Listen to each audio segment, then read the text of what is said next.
नमस्कार। प्रादेशिक समाचार के साथ मैं नीलम कुमार। पहले मुख्य समाचार। प्रधानमंत्री नरेंद्र मोदी ने कहा, केंद्र सरकार ने उत्तराखंड के विकास के लिए पिछले 5 सालों में 1 लाख करोड़ रुपए से अधिक की परियोजनाओं को मंजूरी दी है। मुख्यमंत्री के साथ केंद्रीय अपर खान सचिव एम नागराजू की हुई बैठक। 6 कोल ब्लॉकों से खनन जल्द शुरू होगा। राज्य कैबिनेट की बैठक 9 दिसंबर को मुख्यमंत्री हेमंत सोरेन करेंगे अध्यक्षता। और झारखंड में चक्रवाती तूफान जवाद का असर, कोल्हान में दिन भर हुई बारिश, राज्य के कई इलाकों में 7 डिग्री तक गिरा तापमान। और अब समाचार से पहले एक जरूरी संदेश। देश कोविड टीकाकरण अभियान के अंतर्गत 150 करोड़ टीके लगाने की दिशा में निरंतर आगे बढ़ रहा है। वहीं कोरोना वायरस का नया वेरिएंट ओमिक्रॉन के मिलने से चिंताएं भी बढ़ी हैं। इसे देखते हुए श्रोताओं से हमारी अपील है कि यथाशीघ्र दोनों टीके लगवाएं और अन्य लोगों को भी टीके लगवाने के लिए प्रेरित करें। और कृपया इन 3 आसान उपायों का पालन अवश्य करें। मास्क पहनें, 2 गज की सुरक्षित दूरी बनाए रखें, हाथ और चेहरा साफ रखें। कोविड से संबंधित कोई भी जानकारी और मार्गदर्शन के लिए आप राष्ट्रीय हेल्पलाइन नंबर 0112397804 और 1075 पर संपर्क करें। इसके अलावा राज्य हेल्पलाइन नंबर 104 डायल कर समस्या का त्वरित समाधान लिया जा सकता है। महिला और बाल विकास मंत्रालय की चाइल्ड हेल्पलाइन है 1098। वरिष्ठ नागरिकों के लिए हेल्पलाइन 14567। मनोवैज्ञानिक सहायता के लिए निमहांस का नंबर है 0804611007। आयुष कोविड परामर्श हेल्पलाइन नंबर है 14443 और MyGov WhatsApp help desk number 90131515 पर व्हाट्सएप मैसेज भेजकर टीके का प्रमाण पत्र यथाशीघ्र डाउनलोड किया जा सकता है। और अब समाचार विस्तार से। प्रधानमंत्री नरेंद्र मोदी ने कल देहरादून में 7 परियोजनाओं का उद्घाटन किया और लगभग 18,000 करोड़ रुपए की 11 अन्य परियोजनाओं की आधारशिला रखी। उन्होंने कहा कि केंद्र सरकार ने उत्तराखंड के विकास के लिए पिछले 5 सालों में 1 लाख करोड़ रुपए से अधिक की परियोजनाओं को मंजूरी दी है। इस अवसर पर उन्होंने कहा कि उत्तराखंड केवल आस्था का केंद्र ही नहीं बल्कि कड़ी मेहनत और दृढ़ निश्चय का प्रतीक भी है। इसलिए उत्तराखंड का विकास केंद्र और राज्य सरकार की अग्रणी प्राथमिकताओं में से एक है। प्रधानमंत्री ने दिल्ली देहरादून आर्थिक गलियारे का शिलान्यास करने पर प्रसन्नता व्यक्त की। उन्होंने कहा कि इस गलियारे के तैयार होने पर दिल्ली से देहरादून की यात्रा का समय आधा हो जाएगा। उन्होंने कहा कि पर्वत केवल आस्था और संस्कृति का ही प्रतीक नहीं बल्कि देश की सुरक्षा का दुर्ग भी है। उन्होंने कहा कि देश की सर्वोच्च प्राथमिकता पहाड़ों पर रहने वाले लोगों का जीवन आसान बनाना है। रक्षा मंत्री राजनाथ सिंह ने कहा है कि सरकार का उद्देश्य 2024-25 तक 35,000 करोड़ रुपए के रक्षा निर्यात के लक्ष्य को हासिल करना है। श्री सिंह ने कहा कि भारतीय निर्यात को बढ़ावा देना सरकार की सर्वोच्च प्राथमिकता है। उन्होंने कहा कि देश को आयातक के बजाय पूरी तरह निर्यातक बनाना है। Society of Indian defence manufacturers के एक समारोह में श्री सिंह ने कहा कि रक्षा मंत्रालय ने अगले 5 वर्षों के लिए 500 करोड़ रुपए के बजट की एक योजना को मंजूरी दी है जो 300 स्टार्टअप, लघु, सूक्ष्म और मझौले उद्यमों, नवोन्मेषकों और 20 साझेदारों को वित्तीय सहायता प्रदान करेगी। राजधानी रांची में अंतर्राष्ट्रीय खनिज दिवस के अवसर पर कल इंडियन चैम्बर ऑफ कॉमर्स की ओर से आयोजित 4थे आईसीसी माइनिंग कॉन्क्लेव में राज्यपाल रमेश बैस ने कहा कि ऑटोमेशन भारत के खनन को नई ऊंचाइयों पर ले जा सकता है। स्वचालन और डिजिटलीकरण को सबसे अधिक परिभाषित खनन उद्योग प्रवृत्तियों के रूप में जाना जाता है। इसका उद्देश्य उत्पादकता बढ़ाने और खनन उद्योग के सामने आने वाली चुनौतियों का समाधान करना है। उन्होंने कहा कि प्रौद्योगिकी ने दुनिया भर में कई उद्योगों और कंपनियों के कार्य करने के तरीके को बदल दिया है। भारत के सकल घरेलू उत्पाद में खनन उद्योग का योगदान वर्ष 2018-19 में केवल 2-3% है, जो भारत की वास्तविक क्षमता के विपरीत है। यह तब है जब यह देश भूगर्भीय रूप से समृद्ध है।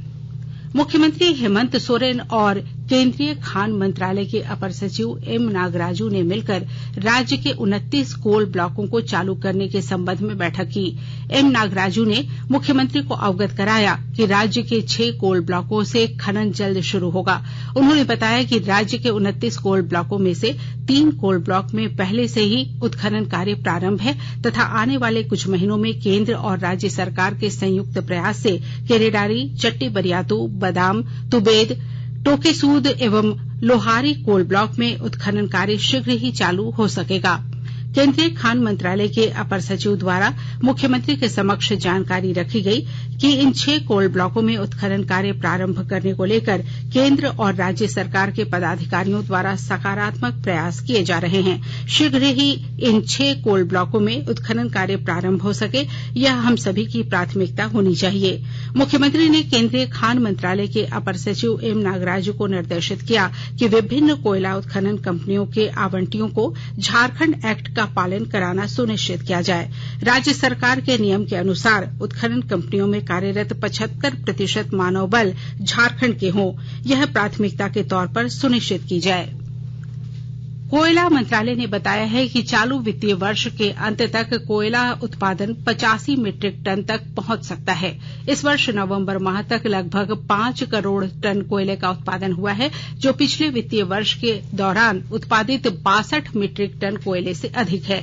अगले वित्तीय वर्ष के दौरान इन खदानों से 120 मीट्रिक टन कोयला निकाले जाने की उम्मीद है।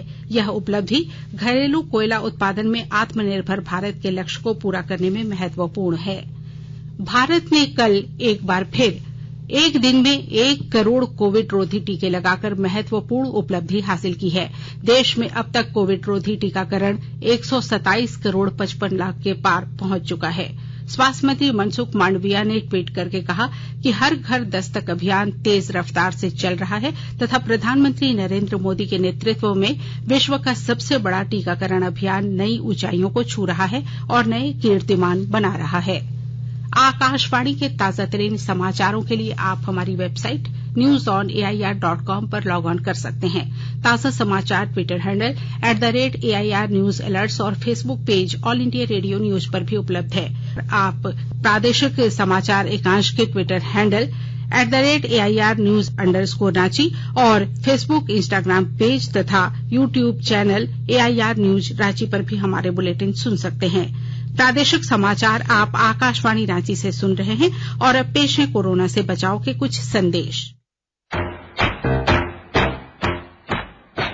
चलो मिलकर एक शुरुआत करें, चलो एक फैसला आज करें, मास्क नहीं तो टोकेंगे, कोरोना को रोकेंगे, चलो एक वादा करते हैं, चलो एक वादा करते हैं, मास्क नहीं तो टोकेंगे, कोरोना को रोकेंगे।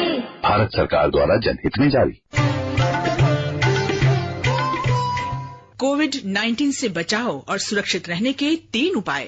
मास्क लगाएं, 2 गज दूरी है जरूरी, सुरक्षित दूरी रखें, हाथ और मुंह साफ रखें।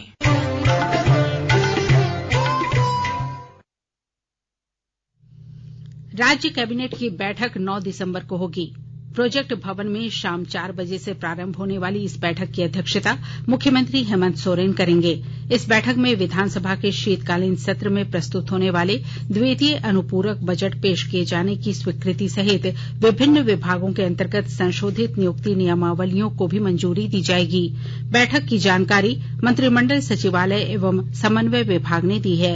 सभी विभागों को कैबिनेट की बैठक के लिए संलेख तैयार करके प्रस्ताव भी उपलब्ध कराने का अनुरोध किया गया है। अमृत महोत्सव के तहत आकाशवाणी के साप्ताहिक क्विज में आइए आप भी शामिल हों।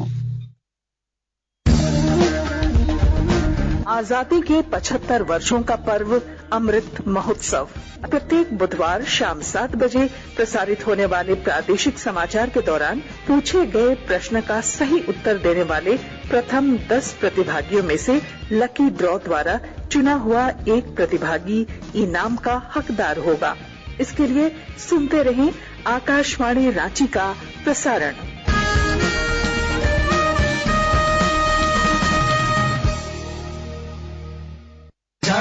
ग्राहक जागो, जागो ग्राहक जागो। आजादी का अमृत महोत्सव के लिए सभी उपभोक्ताओं को शुभकामनाएं। हॉलमार्क सोने की शुद्धता सुनिश्चित करता है। हमेशा हॉलमार्क वाले सोने के आभूषण खरीदें। उपभोक्ता किसी भी शिकायत के लिए कृपया राष्ट्रीय उपभोक्ता हेल्पलाइन टोल फ्री नंबर 14404 पर संपर्क करें। उपभोक्ता मामले विभाग, भारत सरकार द्वारा जनहित में जारी। जानो अपने अधिकारों को, अपने हक पहचानो, बेईमानों को सबक सिखाओ, ग्राहक अब तो जागो, जागो ग्राहक जागो, जागो ग्राहक जागो। जामताड़ा जिले के पंचायतों में आपके अधिकार आपकी सरकार आपके द्वार कार्यक्रम गरीबों और जरूरतमंदों के लिए वरदान साबित हो रहा है। विस्तृत ब्यौरा दे रहे हैं हमारे संवाददाता। जामताड़ा जिले के पंचायतों में चरणबद्ध आयोजित किए जा रहे आपके अधिकार आपकी सरकार आपके द्वार कार्यक्रम गरीबों एवं जरूरतमंदों के लिए वरदान साबित हो रहा है। इन कार्यक्रमों के माध्यम से विशेषकर बुजुर्गों एवं दिव्यांग जनों को सरकार के जन कल्याणकारी योजना का लाभ सहज ढंग से मिल रहा है। दफ्तरों का चक्कर लगाकर थक चुके नारायणपुर पंचायत के बुजुर्ग कालू मरांडी, फागू सोरेन, फूलमणि टूडू, सीता मरांडी सहित अन्य 15 व्यक्तियों का पेंशन की स्वीकृति ऑन द स्पॉट दी गई। वहीं जामताड़ा नगर पंचायत के 100% दिव्यांग युवक कामदेव दास को आधे घंटे के अंदर पेंशन की स्वीकृति प्रदान की गई। सहायक जिला सूचना एवं जनसंपर्क पदाधिकारी अक्षय कुमार ने बताया कि अब तक 15,000 से अधिक जरूरतमंद लोगों के आवेदनों की स्वीकृति प्रदान की जा चुकी है। सुभाष प्रसाद सिंह, आकाशवाणी समाचार, जामताड़ा। झारखंड में चक्रवाती तूफान जवाद का असर कल से दिखने लगा है। जिला प्रशासन भी तूफान को लेकर सतर्क है। जवाद के प्रभाव से राज्य के कई इलाकों में 7 डिग्री तक तापमान गिर गया है। इसका सबसे ज्यादा असर कोल्हान और उसके आसपास के इलाकों पर पड़ा है, जहां कल दिन भर बारिश हुई। तूफान के कारण राज्य के अधिकांश जिलों में बादल छाए हैं, जबकि राजधानी रांची समेत कई स्थानों पर दिन भर धुंध की स्थिति बनी हुई है। उधर तूफान को देखते हुए रेलवे और बिजली विभाग ने भी अलर्ट जारी किया है। तूफान के मद्देनजर रांची रेल मंडल आने वाले और जाने वाली कई ट्रेनों को रद्द कर दिया गया है। इसमें वैसी ट्रेनें शामिल हैं जो समुद्री तटीय इलाकों को जोड़ती हैं। मौसम विज्ञान केंद्र रांची के सेंटर हेड अभिषेक आनंद ने बताया कि दक्षिणी, मध्य और उत्तर पूर्वी हिस्सों में हल्के से मध्यम दर्जे की बारिश हो सकती है। जवाद के प्रभाव से सिमडेगा में भी बूंदाबांदी होती रही। जमशेदपुर में 0.7 मिलीमीटर बारिश रिकॉर्ड की गई। कल राज्य के दक्षिणी भाग में हल्की बारिश की संभावना है, जबकि 7 दिसंबर से तूफान का असर कम होगा और मौसम साफ हो जाएगा। और अब अखबारों की सुर्खियां। राज्य के सभी प्रमुख अखबारों ने चक्रवाती तूफान जवाद से जुड़ी खबर को पहले पन्ने पर प्रमुखता से प्रकाशित किया है। वहीं राज्य के 29 कोल ब्लॉक से संबंधित मुख्यमंत्री और केंद्रीय अपर खान सचिव के बीच हुई बैठक को भी पहले पन्ने पर जगह दी गई है। प्रभात खबर ने अपने पहले पन्ने पर लिखा है, झारखंड में दिखा जवाद का असर, आज कहीं कहीं होगी तेज बारिश। दैनिक भास्कर ने लिखा है, विधायक समरीलाल का जाति प्रमाण पत्र सही, पर यहां से चुनाव नहीं लड़ सकते। दैनिक हिंदुस्तान अपने पहले पन्ने पर लिखता है, झारखंड में जवाद तूफान से बारिश शुरू, ठंड बढ़ी। दैनिक जागरण ने लिखा है, देश में ओमिक्रॉन के मामले हुए 4। रांची एक्सप्रेस ने लिखा है, मुख्यमंत्री ने की केंद्रीय अपर खान सचिव के साथ बैठक, 6 कोल ब्लॉक में जल्द शुरू होगा खनन कार्य। और अंग्रेजी अखबार टाइम्स ऑफ इंडिया ने प्रधानमंत्री के हवाले से लिखा है, लोगों की शक्ति में विश्वास करें, न कि उन्हें वोट बैंक की तरह यूज करें। वहीं हिंदुस्तान टाइम्स ने केंद्रीय गृह मंत्री अमित शाह के हवाले से लिखा है कि नया भारत शत्रु के हमले का करारा जवाब देगा। और अंत में मुख्य समाचार एक बार फिर। प्रधानमंत्री नरेंद्र मोदी ने कहा, केंद्र सरकार ने उत्तराखंड के विकास के लिए पिछले 5 सालों में 1 लाख करोड़ रुपए से अधिक की परियोजनाओं को मंजूरी दी है। मुख्यमंत्री के साथ केंद्रीय अपर खान सचिव एम नागराजू की हुई बैठक, 6 कोल ब्लॉकों से खनन जल्द शुरू होगा। राज्य कैबिनेट की बैठक 9 दिसंबर को मुख्यमंत्री हेमंत सोरेन करेंगे अध्यक्षता। और झारखंड में चक्रवाती तूफान जवाद का असर, कोल्हान में दिन भर हुई बारिश, राज्य के कई इलाकों में 7 डिग्री तक तापमान गिरा। इसके साथ ही आकाशवाणी रांची से प्रादेशिक समाचार का ये बुलेटिन समाप्त हुआ। नमस्कार।